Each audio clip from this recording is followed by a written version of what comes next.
Guys, आज मैं बनाऊंगी जलपाई का चटनी।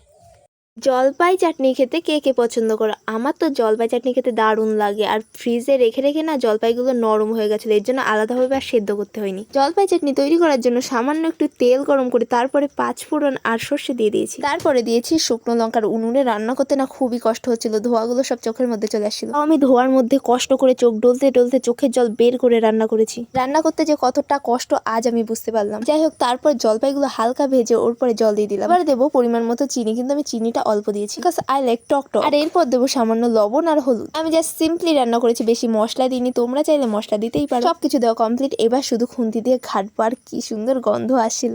এবার এটাকে ভালো করে ঘাটবো, আর ঘাটতে ঘাটতে দেখো কমপ্লিট হয়ে গেছে আমাদের জলপাই চাটনি। এটা সত্যি দেখতে দারুণ হয়েছে। তৈরি হয়ে গেছে, এবার একটা টেস্ট করে দেখি। উফ, দারুণ খেতে হয়েছে।